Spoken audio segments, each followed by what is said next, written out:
Hello viewers, I'm SB and welcome back to Darkest Dungeon.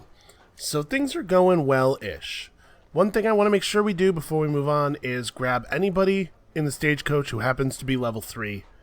Remember, we have new slots in our party now because people no longer count toward your party cap once they have the torch. Unrelenting savagery make for a powerful ally. True story. And now, I think this is the party I want to take into the second Darkest Dungeon. There are a couple of reasons for this. Number one, stuns are incredibly valuable in the next part of the Darkest Dungeon. There's a strange fight mechanic that stuns allow you to abuse a little bit, and I'll show you that in detail when we get to it. So this is a party of 4 people who have stuns. The other thing is, we actually have like a couple of options. We could have Ballard in here instead of Kusi, but I want Kusi because she is both an Eldritch Slayer and a Beast Hater. And we're going to be fighting, instead of one large boss, there's sort of a series of mini-bosses in this dungeon, and they're Eldritch Beasts. So. But, here's a problem. Where's the party? Here we go. Unfairfax isn't level 6. The only difference between her now and her at level 6 is 10% to all of her resistances, but I want that. I want that 10%. So we're going to do this red short to level her up. In addition to this red short leveling her up, it's going to give us a Beast Slayer's ring, which gives plus damage versus beasts. I don't know that we'll use it, but it would be useful. Anyway, let's assemble a party of people who are not the people that we're bringing in here. And actually, let's scour these people for traits I don't want. That's not great. It's not a... Okay, Tuckered Out could go. Yeah, let's pull Tuckered Out off of Kusi. We don't need to lock anything else in, because she's not going to have the ability to gain a trait or anything. Oh, and apparently, it's pretty expensive. We're hemorrhaging money very quickly. It's just going to happen, man. That's how it is. That's what it's like out here. You could lose Dud Hitter. That would be okay. Dudley, do you have a bad one? This is not really that relevant. Unholy basically just means skeleton. I don't think there's a lot of unholy stuff in the Darkest Dungeon. Zoophobia is bad for the place we're going. Let's pull Dud Hitter. Actually, do I have the stuff to increase the number of rooms? I do. I just have to convert it. Yeah, okay. Deeds to busts, right? How many do I need? I need to make 11 busts. Okay.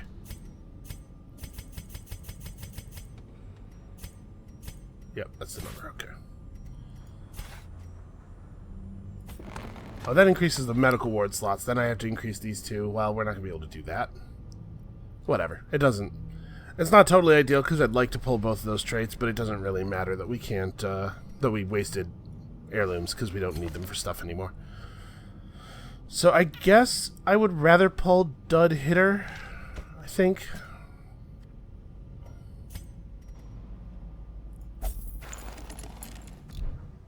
Now there is a good reason to bring a person with a guard, which is the reason we might want to bring Ballard.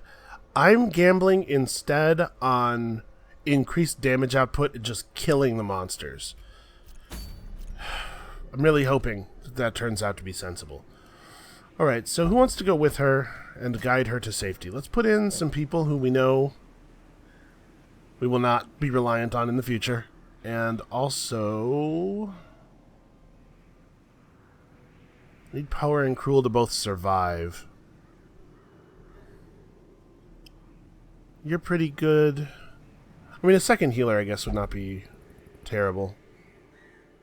I just don't want to... I don't want to get somebody killed that I'm reliant on for later.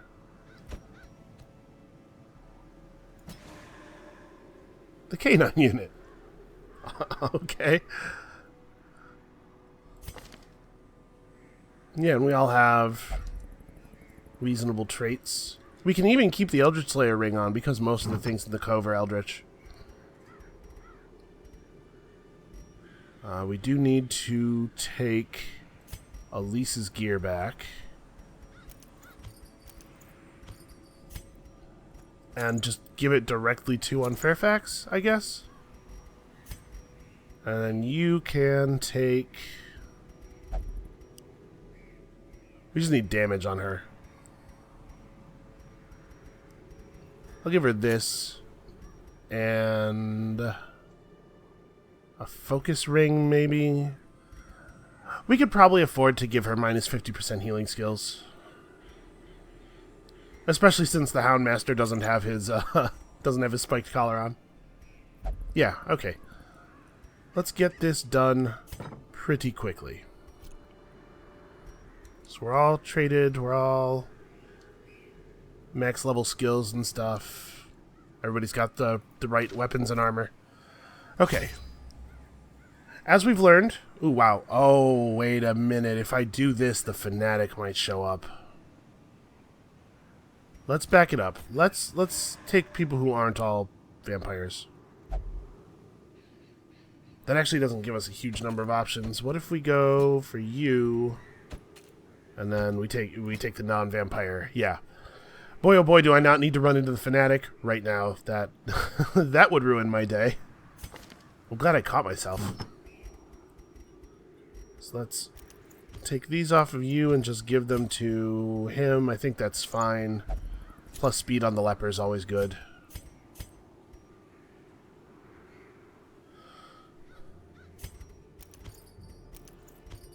Okay, here we go. This is the actual party.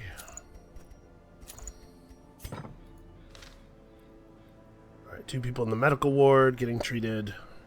Yeah. So bring a couple of blood, all the food, full stack of shovels, because the Cove has a lot of curios that can be interacted with via shovel. And some more bandages, torches. And I think we're good. I haven't been bringing the laudanum, but maybe we should bring the laudanum. Or I have been bringing the laudanum and then I've been throwing it away, but still, like, de-stressing people is a bummer.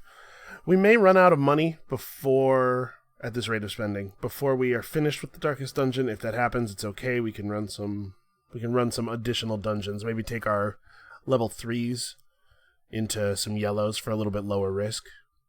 Because that's the situation we're at now, where yellows are lower risk. These salt-soaked caverns are teeming with pelagic nightmares. True story. They must be flushed out. Well, I suppose we'll do it.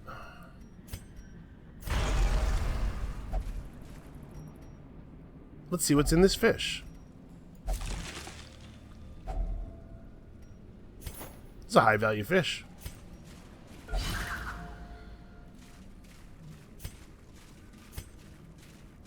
How does a fish end up with so many gemstones inside of it anyway? What is that situation like? Oh, the stress casters. They have 12 speed. That's a lot. Okay, well, not totally ideal. If Unfair Facts comes out of this at an unacceptable level of stress, then we will probably just do a money run to complete the episode and go to Darkest Dungeon 2 instead next time. And that'll give us an opportunity to cleanse that trait we didn't like off of the Plague Doctor as well. So it wouldn't be the end of the world.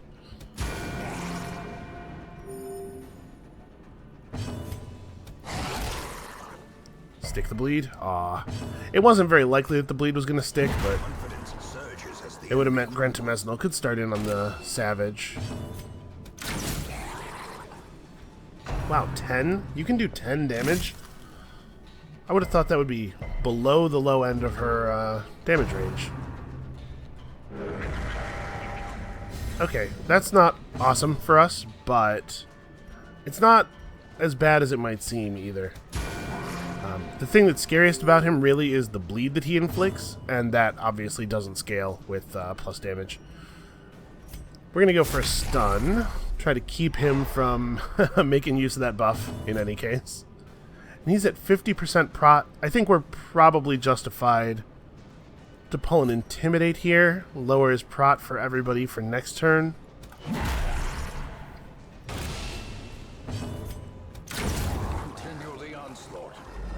Alright, I think we can probably... Ooh, 98 damage. 98 damage through 25% prot. Actually, I do not think we're going to get this in one turn. I do think this is a fine time to use a dog treat, though. A singular strike. Yeah, okay, maybe we can get there. I don't know. No, probably not. The leper could still crit him in half, right? Lepers hit really hard. I don't think the leper can hit him for 47, though. Actually, if he rolled a max damage crit, I think crit is just double damage. So if he rolled a very close to the top of the range and also crit. Okay, fair enough. Alright, just a little pinch. Not a big deal. We brought bandages. It would be really cool if we could kill this thing before the Vestal's turn and maybe, yes! Get to bandage her before she even takes one tick. Cool, cool. And since we have some spare shovels... Actually, you know what? I haven't done this yet this time. Oh, what a good scout. We get to skip this hall entirely. That's great.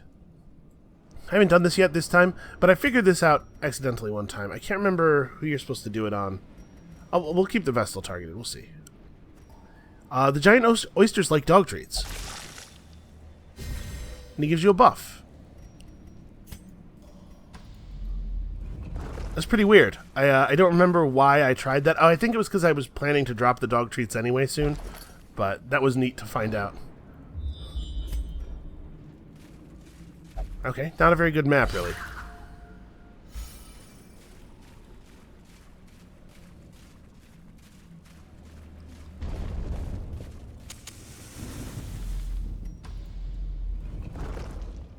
We know one of these two rooms is a fight, possibly both of them. Ooh, and this is pretty low impact. Alright, well, she's stressing everybody else out, but I actually don't. That's not that big a deal. I was trying to think very carefully. Is it better to hit one of these than the other? Do our targeting restrictions make that meaningful? I did all that thinking and deciding for nothing.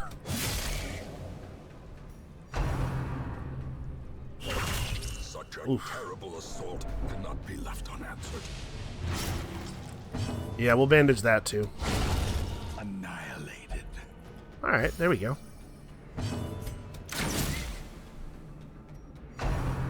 Mercy is for the courts, he screams. I see the Houndmaster's a Christian. Man, I shouldn't make jokes about religions. Listen, if you're a Christian, I'm not trying to offend you. I'm sorry.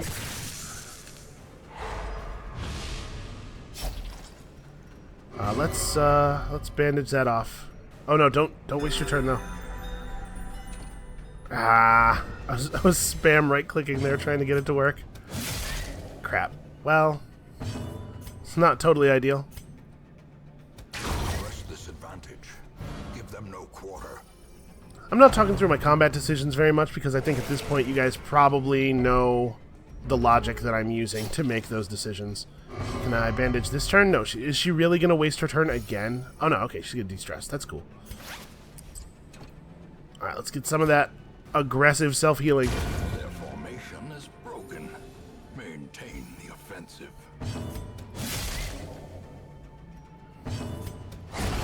As the field falls, a faint hope blossoms. See, now I feel like I gotta explain what I was going for with that joke. Listen. The joke was about the way that some people in America claim to be Christian, but don't seem to have a lot of value for the values that the Bible seems to espouse. There's a lot of stuff in that Bible that we don't really live by over here, which is crazy. So I wasn't trying to say anything bad about Christianity, but more rather about the hypocrisy of some people in America. Which I guess is bad too, because now I might have upset American hypocrites. So, sorry to you guys, I guess.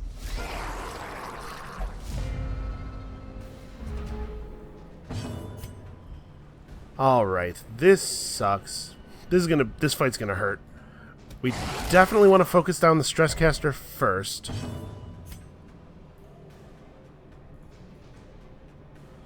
It's pretty unlikely that Vestal kills it, but if she does enough damage, we might be able to have the leper finish it off and then let the arbalest start in on one of the other enemies. So let's try that.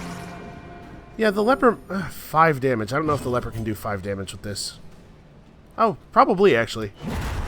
Yeah, cool.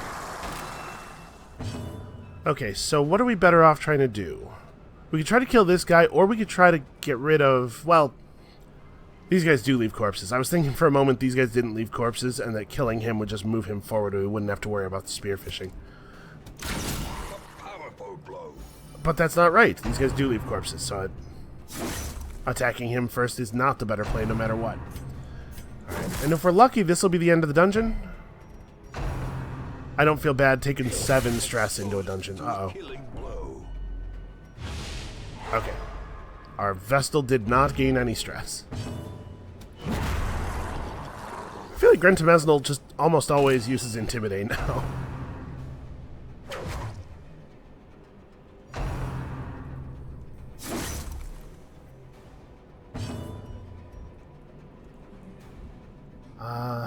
I'm actually not that concerned about these guys dealing a lot of damage to our frontliners. Our frontliners are tough. Although, actually, let's be safe.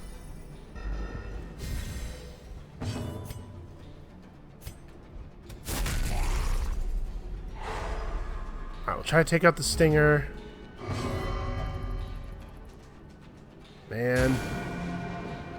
She just... Well, that's one I've never seen before. She just judged a corpse with her stolen action. That sucks.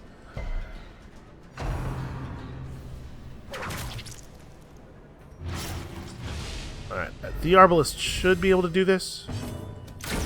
Yeah, easy. Alright, dude has 8 speed. We might be able to kill him before his turn. We're pretty fast now.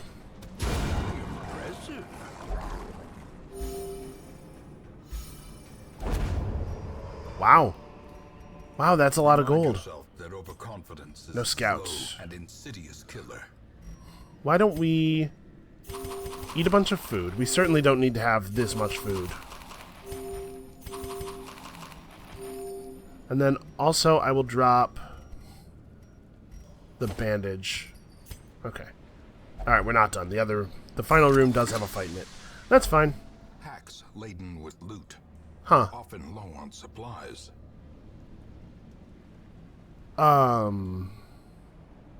Yeah, I mean, we take some of it, right? I don't know if I'm going to make room for all of this, but... There's basically no chance I need another key. We only have 1 room left. 250 gold for 4 crests, I guess.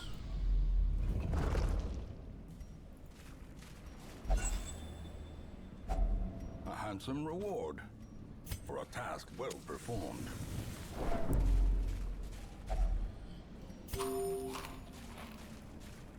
We're not going to touch the fish without the... Oh, never mind. We totally are. I was going to say without the appropriate item, but here we go. Alright, please be an easy fight. Oh, no. Yeah, things were looking so well, right? So well? Things were looking so good right up to the end, and now she's going to lose her damn mind. 115% stun resist. No, let's just try to kill him before he can do his horror move. We do still have the laudanum, though. Ah. Stupid leper going too fast. He needs to go after this thing moves to the front. Well, he might get lucky and kill the champion, or at least get him really low. Decimated. Awesome. Awesome, awesome, awesome.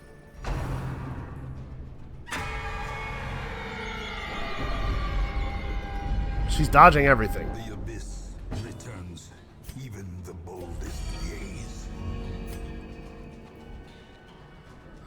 You're annoying too.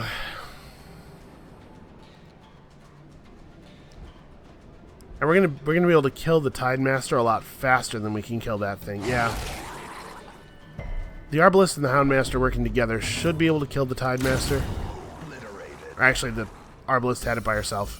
So now we're down to just 1 stress enemy, who is being guarded. Damn it. Oh, I should be... Well, I guess these people who are super low on stress, like, it doesn't really matter, does it?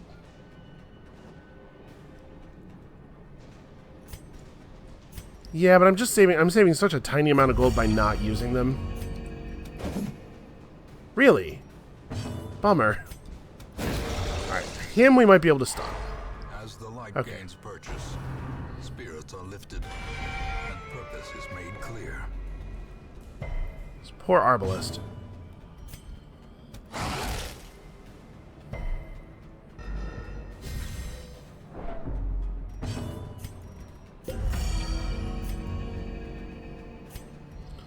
So do I do Bola, which is guaranteed to do some damage, or Blind Fire, which will do more damage but only has a 50% chance of hitting the right target? I'm going to roll the dice on the Blind Fire. Okay, ended up doing very close to the bottom of his damage range. And he's just unhittable. The poor leper.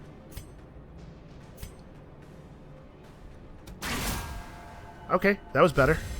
Inspiration and improvement. There we go. 3. Okay, if we can get out of here without like a really ugly crit, Unfairfax totally might be ready.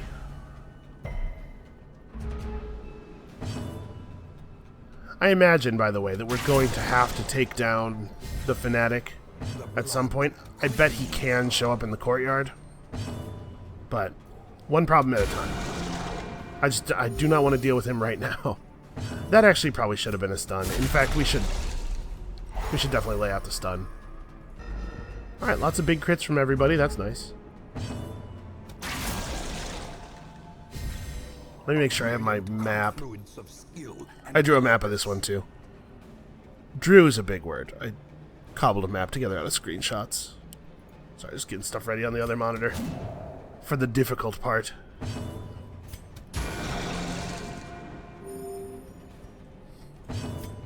Alright. It is possible, if he sticks the bleed, which he probably won't, and gets max damage, or just gets a crit.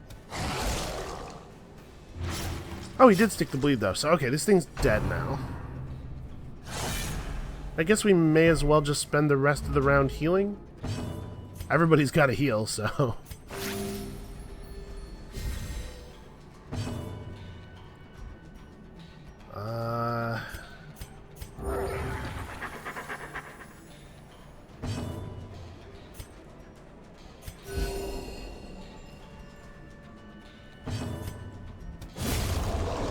Okay.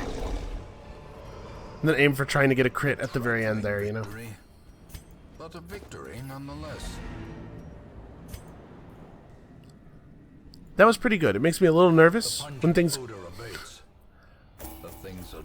So I suppose Darkest Dungeon in particular is a good time to talk about this, and she didn't gain any traits. Fantastic. Because I was really worried she was going to gain a super ugly trait or something. Oh, no. Okay, there we go. For a second I thought I was not allowed to return to town. I remember days when the sun shone and laughter could be heard from the tavern. Well, that's not great. But it might turn out to be a good thing. Because again, the timing of Bloodlust might turn out to be beneficial. So let's put our party back together.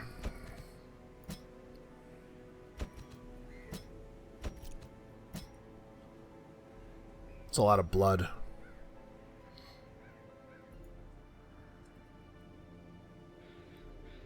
Alright, this Darkest Dungeon is a good time to talk about this thing, sort of. There's a thing humans do. Oh, man. I'm looking at my map, and I'm trying to think of, like, how are we going to get through this in a way that doesn't totally get me killed?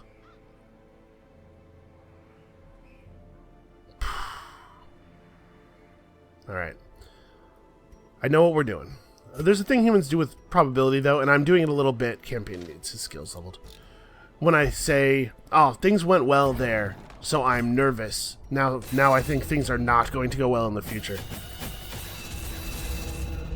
Humans are really, really bad at interpreting whether or not something is random.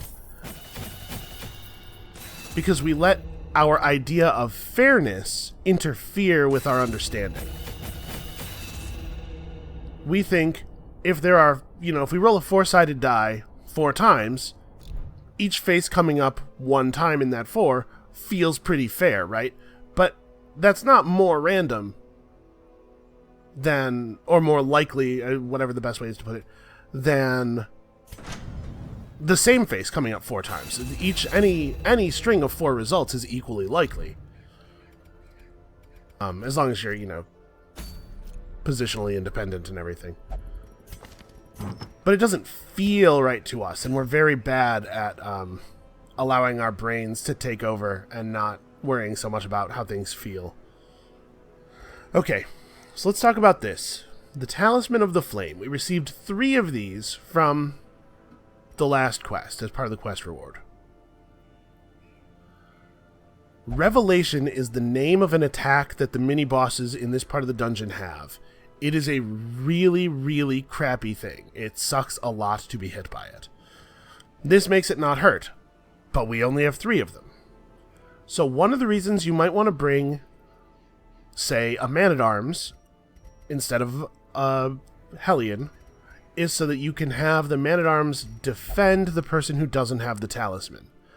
But the fact is, you're going to spend most of your turns trying to land stuns and hit people in the face and everything.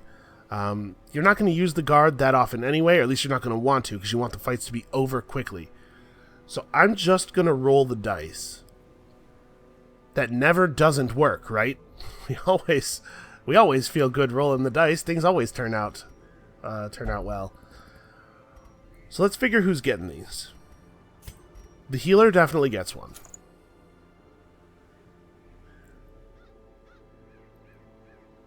There are 2 ways to assign these, I suppose. We could assign them to the people that we really don't want to freak out, because Revelation does do quite a lot of stress damage.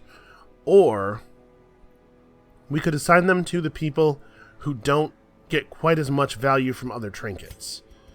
Right? So, we don't have that many good trinkets for the Plague Doctor. This is basically going to be how we roll here. So, she can take one. But maybe the Bounty Hunter doesn't get one, despite the fact that the Bounty Hunter is important to the party, because the Bounty Hunter would really benefit from having 2 big damage items. I don't know. Do like this. I'm not going to take the Wounding Helmet because I do want him to have a high stun chance. Might be super relevant.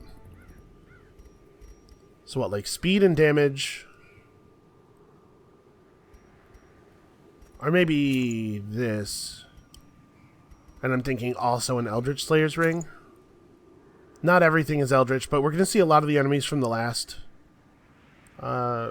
dungeon, and so an Eldritch Slayer's Ring is pretty good here. It's a pretty low impact. Maybe we don't want to reduce his dodge, though. What else could we give him? We give him Dismas's head. He's basically guaranteed to have a freak out at some point, but he sure will do a lot of damage. And then you can take that and accuracy and stress reduction. I mean, accuracy is extra damage, right? Speed and damage is valuable. +5 dodge is cool too. Actually, why don't we give him the Ancestor's Candle?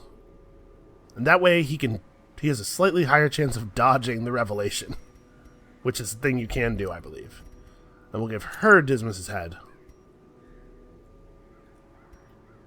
And you ordinarily would get the Book of Sanity, but it's really important that we land our stuns this time. So I wonder if I should give her a stun amulet? Because her base stun chance is not awesome. And there are enemies in here who do have stuns, and I don't want her to get stunned. What's her stun resist with this on? 105? I don't know exactly what the enemy stun chances are. I'm assuming that they're close-ish to ours. So 105 is pretty significant resistance. Okay, we should make sure everybody has their camping skills set up as well. Because we are allowed to camp. We're allowed to make camp twice, and there are 3 mini-boss fights. So basically what we want to do is fight one, make camp, fight the second, make camp, fight the third. I do think that this is a good set of skills. Reject the Gods is fine, I guess, but maybe we want to pick up... Revel's not so bad because you can medicinal herb off the accuracy and speed. So yeah, let's grab that. I mean, let's grab them all. Let's just unlock all of everybody's skills and we'll figure it out in the dungeon. How about that? Plague Doctor's a really good party member. I like Plague Doctors a lot. I'm kind of sad that the way things worked out with the timing of us pulling people off of the stagecoach and everything, that we only ended up with one Plague Doctor, really. Oh, actually, I should check the stagecoach again before we leave. Okay, level 3. Welcome to the party. The thrill of the hunt. The promise of payment. Wow, none of those are good. Oh, I'm not remembering to purge my not useful stuff. I'm not going to pick that. We don't need 2 of these. Right, because we could be accumulating money on this stuff. I'm never going to use this. These are not impossible. That's not going to get used. I mean, there's no situation where I use a +5 accuracy and nothing else item. We don't even have a jester anymore. Yeah, let this stuff start accumulating some interest. I can't imagine we'll need 3 focus rings, but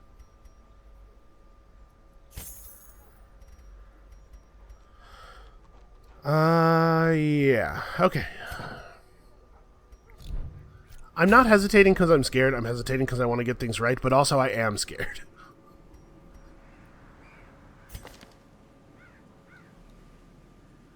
Yeah, okay. These are sensible. These are sensible items. Uppercut.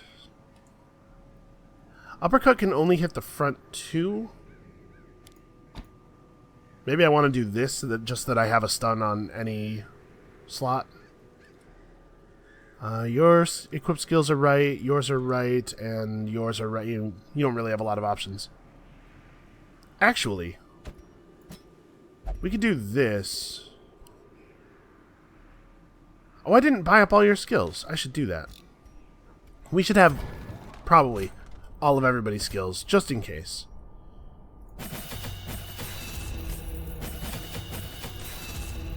Yeah, these are all things that I can totally envision a scenario where we might use them. In fact, we might actually want to equip Adrenaline Rush. A self-heal that buffs to this degree, like, there are definitely going to be times where it's going to be inconvenient for the Vestal to heal her. She could take herself off of Death's Door and get a buff in the process, but what would we lose for it? I suppose being able to hit the back row is a little bit less valuable.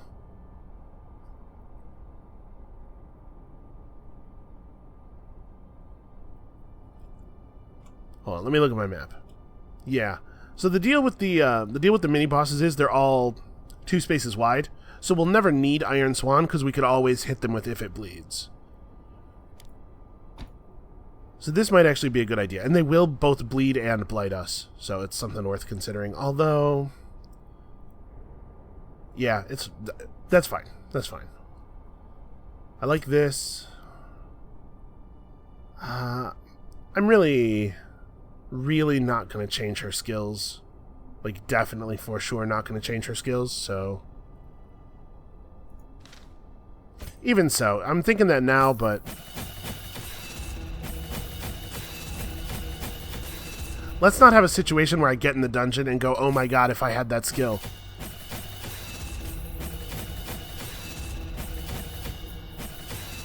We haven't really gotten to use Incision at all. I actually do think Incision's a pretty good ability. Just our Plague Doctor's been in the 4th slot every time we've used her previously. Do I want to put it on now?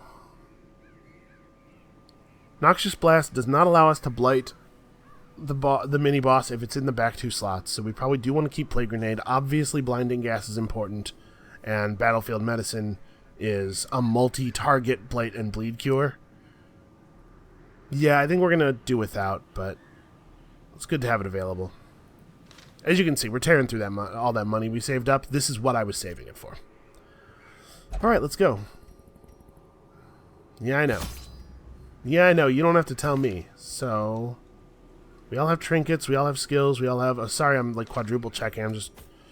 if stuff's gonna go wrong, this is where. It's like a pretty long dungeon. We don't need this many torches. I do want to have a full stack of anti-venom and a full stack of bandages at least. We should probably have holy water. We don't need this many torches. It's not that long. Let's do this. There are debuffs we may want to remove with medicinal herbs. Yeah, okay. The thing has no name, or it needs no language. Nevertheless, those who would submit to its word, this will, are rewarded in a fashion. The creature's blessings are as repulsive as they are robust. Twisted, half-human monstrosities stalk the flesh-ridden halls, protecting their gestating god. Yeah, all of that is true. Okay, so this dungeon is basically separated into 3 wings. There's a wing over here, and a wing up here. Each one of those wings has a boss fight in it. We can do this... oh, you need blood right now. We can do this in such a way that we only have to fight 2 fights between each mini-boss encounter. Madness made flesh. Provided my map is good. Crawls steadily upward from the pit, supported by the lattice of cyclopean pillars. There is, of course, always a chance that I screwed up on my map somewhere. I'm hoping that we will not find out that that's the case.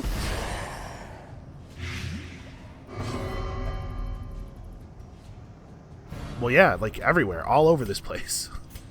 That is where we're spilling it.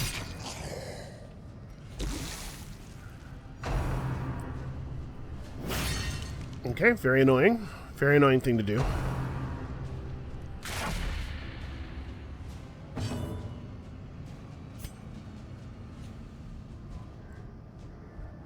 So they're both on 73% stun resist. This is almost guaranteed to work. It turns him off for next turn and him off for this turn. But her damage is really valuable. If I do this, it will almost certainly make it so the Rapturous Cultist, if he doesn't die from the impact, will at least die on his turn next round. Yeah. Okay, so he's done on his turn next round. And then we can still just land a single target stun.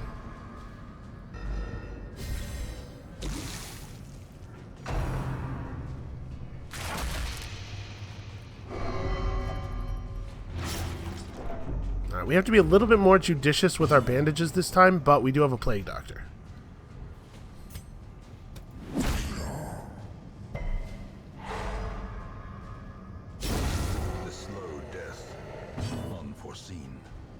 Unforgiving. You are on 20. This is a very controlling party.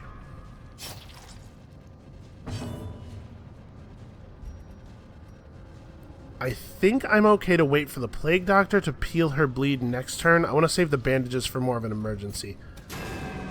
Oh, come on. I was really counting on that healing. Man, dude just hits for 15, huh? Alright, well, if we don't hit this guy, he's gonna get a turn, so...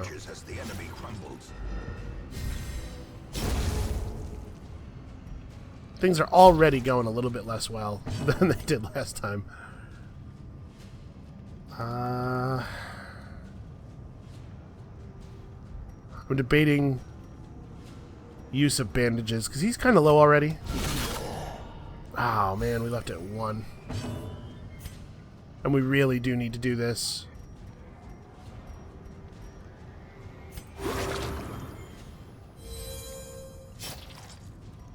Alright, please don't miss this. This will be so good if it doesn't miss. God damn it. Well, at least that wasn't a very dangerous attack. Let's make the enemies stop doing things. This is patch-up time. We just finish him, right? Continue the onslaught. Destroy them all.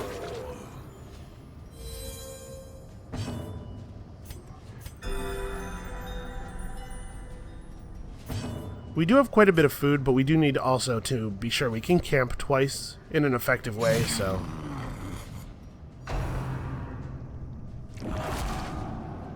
Alright, that's not a big deal. Even if the stun had landed, that's not a big deal. A devastating blow. Let's try to make sure that there's no situation where we get hit by this thing again. I really wish that she had not gone so early.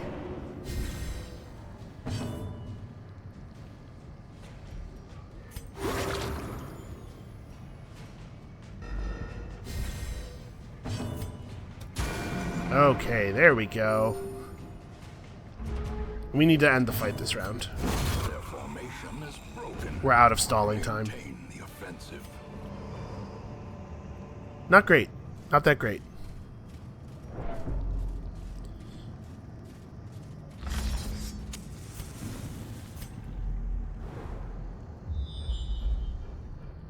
Alright, so the first mini-boss fight is down here. And we're going to this one first because this one's the hardest. If we get through this without things going awry, I will feel a lot more comfortable.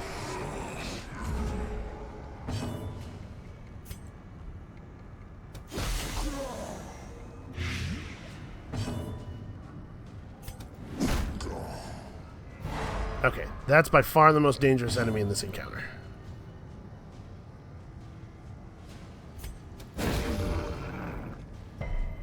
Oh, if that had landed, think of how comfortable we would be. So he's going to take 12 damage before he next gets to act. We don't have to hit him very hard at all. If we actually just land a yawp here, if it actually hits, yeah. Okay, this guy's basically out of the fight. We got to get him for 23, which is a thing most of us can do in one hit. Well, maybe not most of us. 2 of us, I guess. Well, that wasn't quite there, and... random turn order really sucks.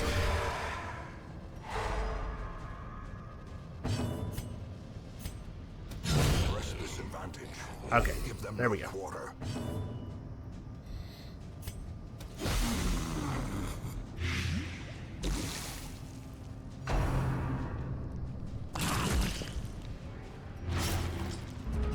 Okay, that's an okay place for the bleed to land.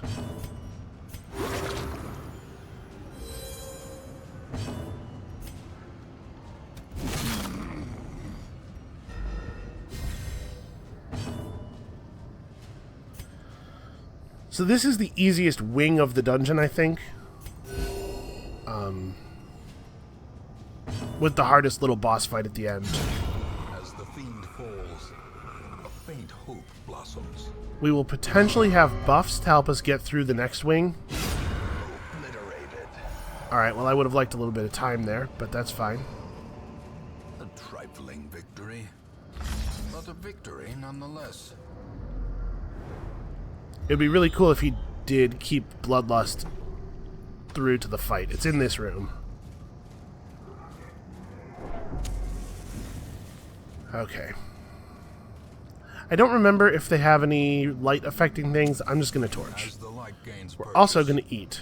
spirits are lifted, and purpose is made clear. I don't want to strain our food supplies, but I also want to have the best possible chance of winning this particular fight. And I'm going to use holy water. We use like half of our supply of holy water here. Alright. There's nothing else to do. We have all the right skills. Yep, this is just going to be hard and it's going to suck. Do I want incision?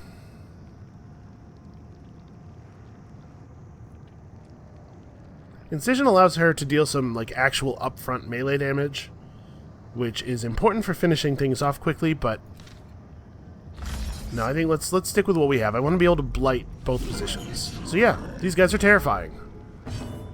The Warlord has a little bit less health. He will be the primary target. So, they each have 2 turns. Or, yeah, 2 turns each round. Each one of them will do their, if nothing has changed, will do their Revelation attack with the first action that they get to take. Meaning that if we stun them, they will only do Revelation. Revelation is likely to be pretty low impact. So, we want to try to keep them stunned for 1 action around as often as possible.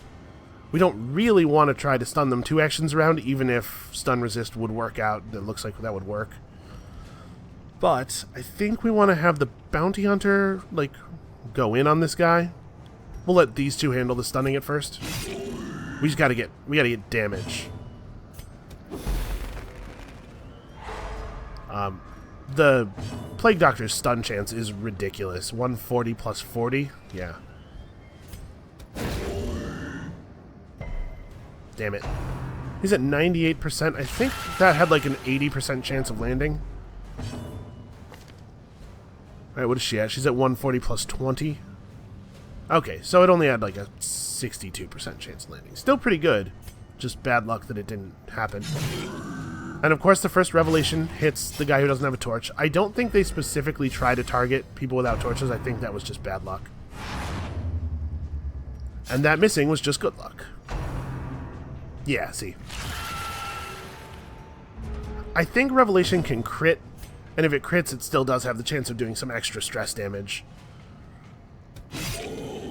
25, yeah. Just good solid damage. I do think we probably ought to heal him, though. Which is going to make things a little bit awkward.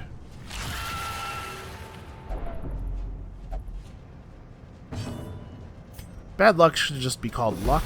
It's the only kind we have.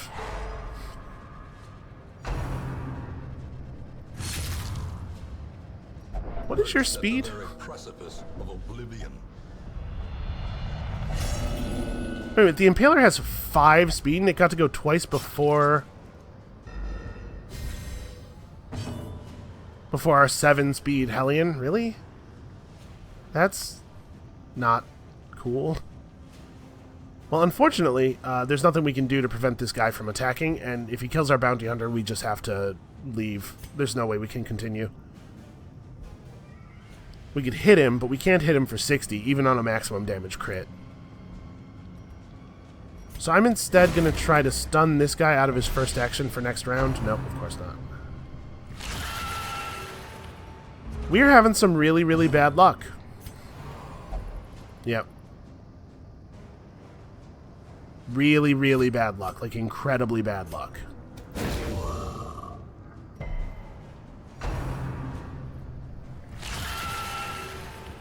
I don't even have words.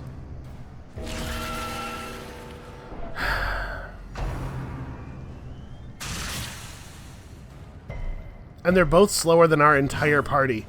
And they're both consistently...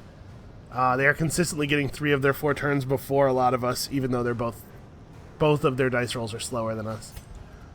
Well, let's see if he'll let me... Okay, let me take him off death's door. That's good.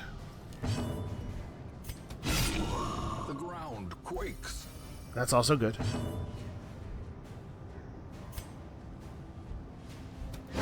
He has 24 health. I think we're going to kill him on this coming turn. Are you kidding me? Have we failed 4 consecutive stuns? All of which were 62% likely to happen or higher? Ugh. Alright. But it can be postponed. We hope. Her damage is so low from the stacking debuff that I think it's probably best for her to go for this again.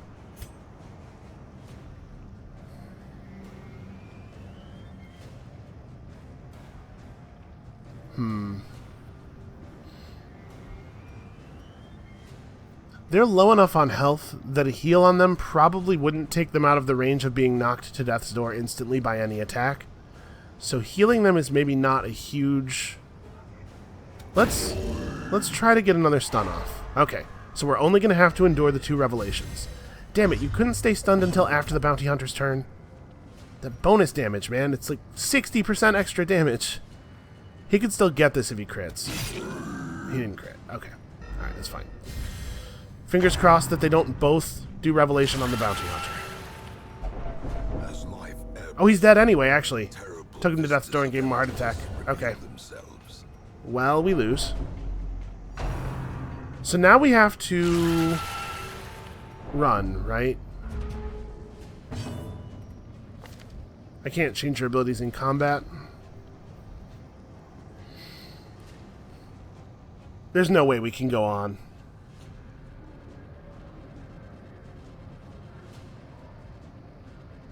Right? I'm thinking here. No, there's no way we can go on. A wise general cuts losses and regroups.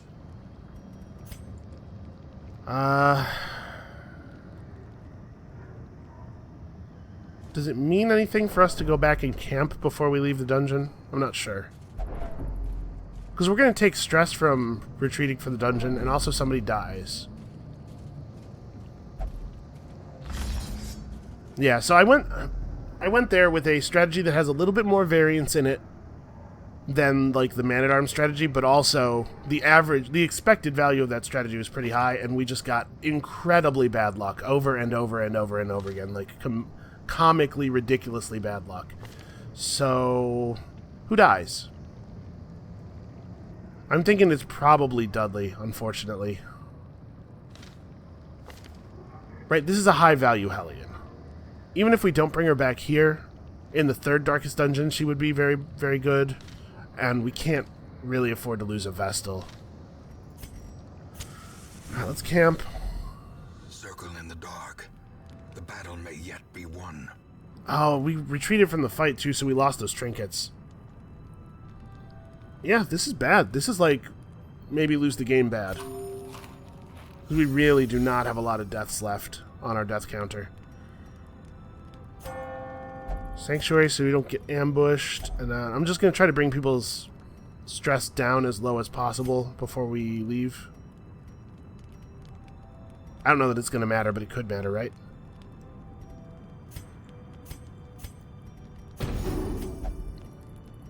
It could be the difference between 1 de-stress and 2 de-stresses as well.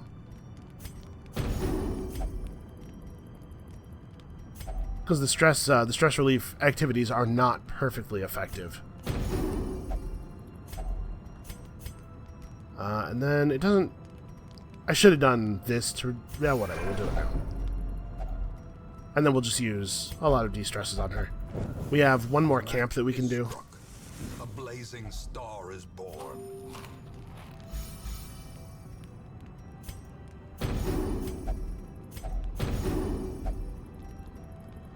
This doesn't reduce stress. I don't think we have anything else that reduces the stress of... I guess we should do this, though. That's pretty important. If we got ambushed at this point. Unfortunately, all companions does not include the Vestal herself, and she can't encourage herself either. This will take 5 stress off of the Plague Doctor. Although I guess the Plague Doctor's stress level is maybe irrelevant. Oh, hold on. We don't get to choose. That's right. Well, everybody put your trinkets back in our inventory.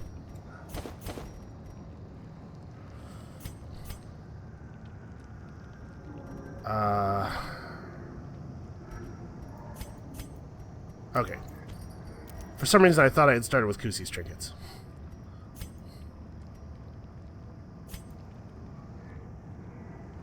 A random hero must give their life. Yeah, right. We'll just die if we go on. We do have to leave. You will endure this loss and learn from it. It was the Vestal. Okay, well. Losing the Vestal is very bad. We now don't have enough healers. So, like, if we had lost Kusi or the plume Dudley, and the pistol, a fitting end that would have been bad, obviously. But we actually have more people than we need. Ancestor, shut up. We actually have more people than we needed to do this. So we would have made it through. The loss of the healer is worse because it costs us time. Now we have to level up another healer. We're close, not like at the end of our rope, but we're close to the end of our rope on time. And now we're at 10 dead, or 11 dead instead of... That's right, because we lost one in the first Darkest Dungeon. Yeah, so we haven't lost the game yet, but that's made it much more likely that we will. Ugh. So as you saw there, the attacks that they have in addition to the Revelation are pretty high damage. And the reason I wanted to do a higher damage strategy is that you can only keep them stunned but for Revelation usually about 50% of the turns. And the fewer turns you spend in there, the less likely it is that somebody's going to get their head crit right off. Especially since, you know, they have a lot of attacks where it's like it crits and it takes you down to 0 and then also puts a damage over time effect on you, so you die before you can be healed. The Man-at-Arms strategy, which is I guess what we'll have to use next time because we can't afford that particular kind of variance, still has the variance of maybe they crit you in half and you lose. Oof. That sucked, though. Alright, so we need another healer. Do we have a... We have a level 2 Vestal. Hold on, we haven't visited the stagecoach yet this week. Okay. A sister of battle, pious and unrelenting. Okay, so we're going to have to level up Hote here to 6 before we can continue, probably. I really don't want to use an occultist. Well, the occultist does a lot of damage for a healer, though. We could try it with an occultist. I don't know. We can't afford a loss at this point. There have to be no more mistakes. No more large-scale mistakes. So we could try it with an occultist backed up by maybe Dudley. Because the ability, we didn't see it a lot there, but they have a lot of bleed and blight stuff in that dungeon. And the ability to take someone off death's door and clear their damage over time effect at once is pretty powerful.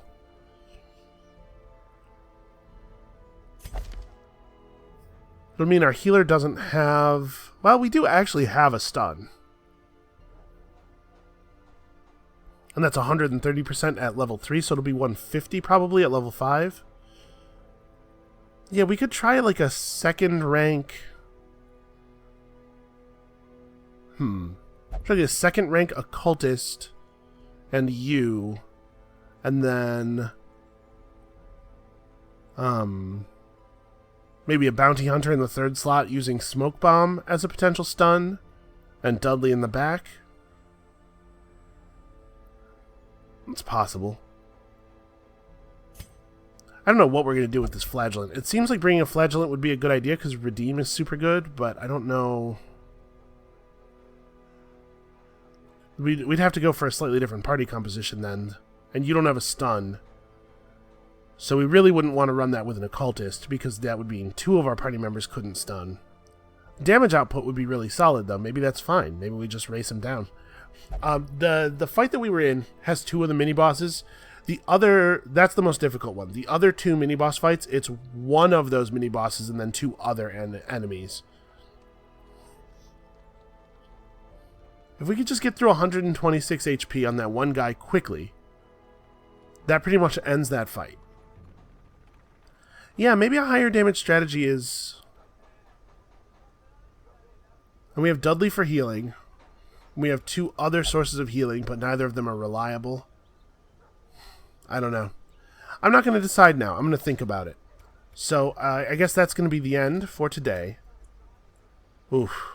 It's a demoralizing loss. I'll say this, it does put some serious drama into the next couple episodes, huh? I'm going to figure out what I want to do. But we're done for today. So come back next time, and I'll let you guys all in on the plan.